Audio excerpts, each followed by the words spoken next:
สวัสดีค่ะทุกท่านวันนี้แสงธรรมะนำใจเล่าเรื่องจะมาเล่าเรื่องธรรมิกกับอุบาสกทำบุญอะไรไว้นั้นทำไมเทวดาถึงต้องแย่งกันถ้าพร้อมแล้วไปกันค่ะเรื่องราวนี้เป็นพระธรรมเทศนาที่พระพุทธเจ้าทรงแสดงไว้ณพระเชตวันมหาวิหารเมืองสาวัตถีโดยมีจุดเริ่มต้นจากการทรงปรารภถึงธรรมิกกับอุบาสกผู้เป็นอุบาสกผู้ตั้งมั่นอยู่ในธรรมทรงตรัสพระธรรมเทศนาว่าซึ่งแปลว่าผู้มีบุญย่อมยินดีในโลกนี้และยินดีในโลกหน้าในสมัยพุทธกาลณเมืองสาวัตถีมีอุบาสกกลุ่มหนึ่งประมาณ500คนที่ตั้งใจปฏิบัติธรรมอย่างสม่ำเสมอในหมู่พวกเขามีอุบาสกผู้หนึ่งโดดเด่นเป็นผู้นำของกลุ่มโดยมีบริวารอุบาสกอีกคนละ500คนติดตามเขาด้วยความศรัทธา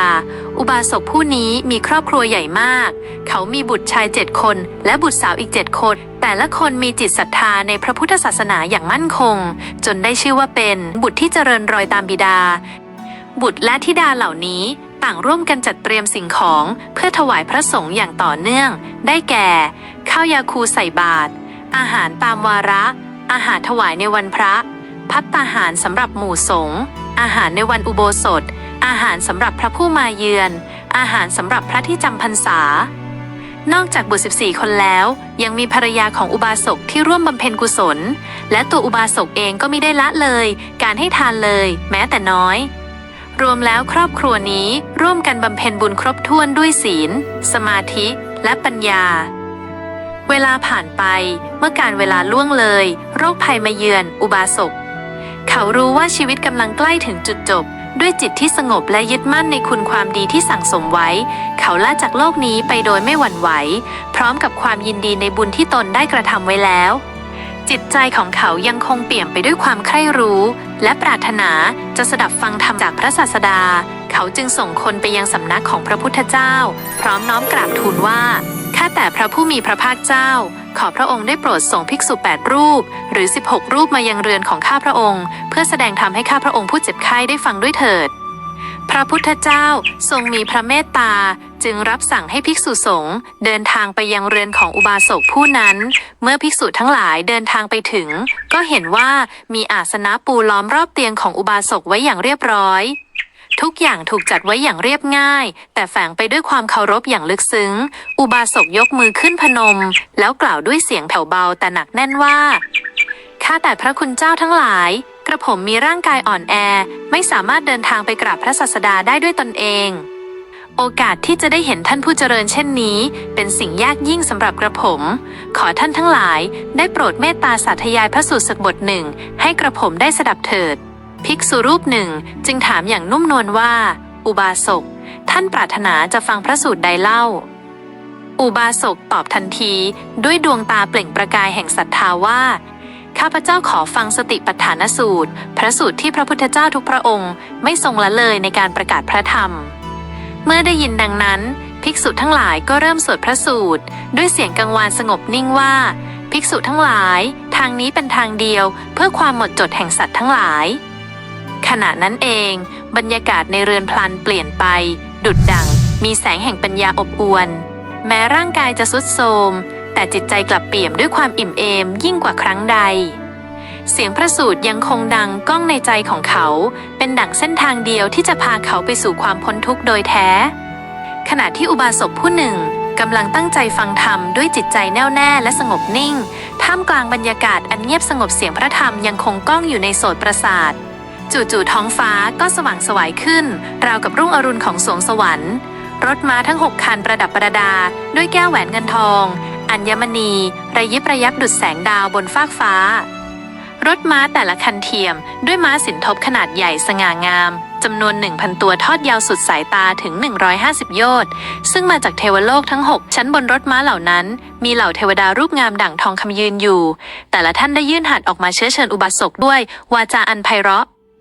ท่านผู้เจริญจงมาเกิดในเทวโลกของข้าเถิดท่านจะได้รับความสุขยิ่งใหญ่เกินเปรียบเหมือนผู้ที่ละทิ้งภาชนะดินแล้วได้ภาชนะทองคำเสียงเทวดาประสานกันดั่งดนตรีทิพย์สนอหูเหลือประมาณแต่แทนที่อุบาสกจะดีใจหรือลังเลเขากลับสงบนิ่งและกล่าวอย่างหนักแน่นว่าท่านทั้งหลายโปรดรอก่อนรอก่อนรอก่อนเถิด เขาไม่ต้องการให้เสียงชวนจากสวรรค์มารบกวนการฟังธรรมอันประเสริฐเพราะสำหรับเขาแล้วการได้ฟังธรรมคือเส้นทางสู่ปัญญาและการหลุดพ้นที่แท้จริงมากกว่าความสุขชั่วคราวในเทวโลกใดๆพระภิกษุพากันหยุดพูดทันทีด้วยคิดว่าอุบาสกมีอาการไม่ดี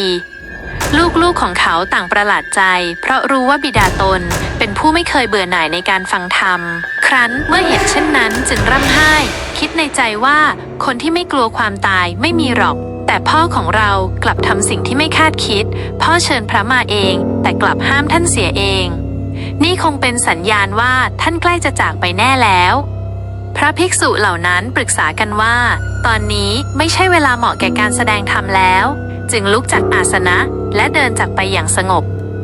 ผ่านไปครู่หนึ่งอุบาสกได้สติกลับคืนมาจึงถามลูกๆเหตุใดพวกเจ้าจึงร้องไห้กันเล่าลูกชายคนหนึ่งตอบด้วยเสียงสั่นเครือว่าพ่อเชิญพระมาเพื่อฟังธรรมแต่กลับห้ามท่านเอง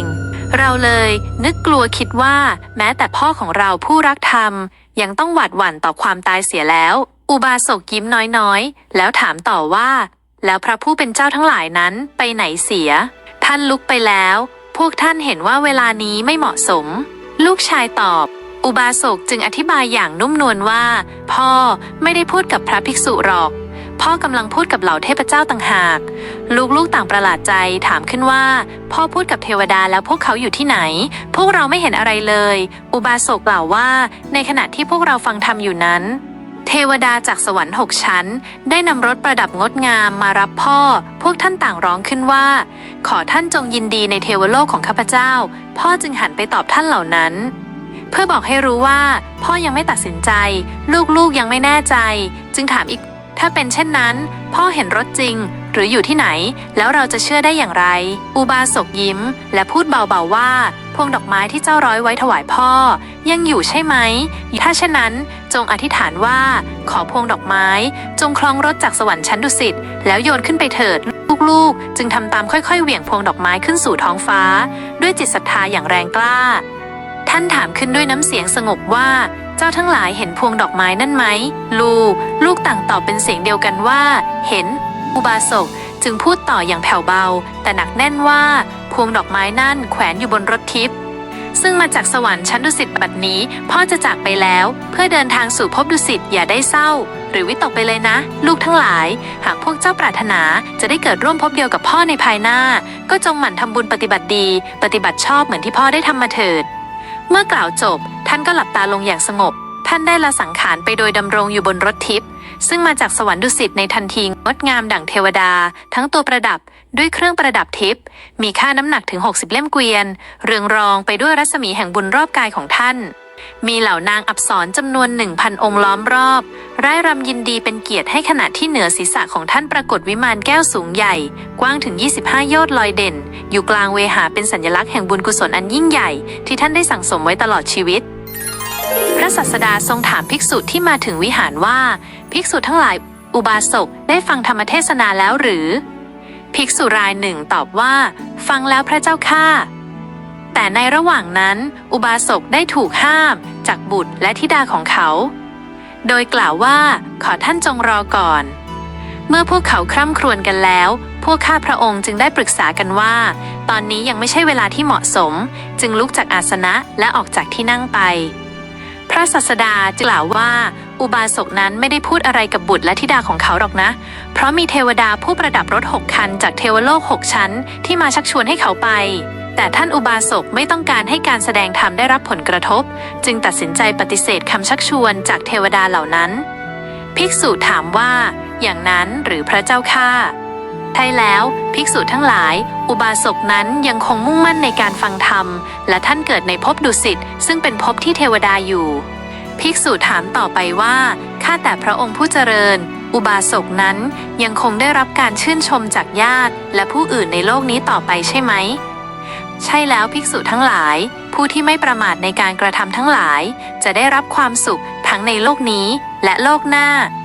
ไม่ว่าจะเป็นคฤหัสถ์หรือบรรพชิตก็ตามพระศาสดาจึงได้ตรัสพระคาถาว่าผู้ทำบุญไว้แล้วย่อมบันเทิงในโลกนี้เมื่อหมดกรรมแล้วก็ย่อมบันเทิงในโลกทั้งสอง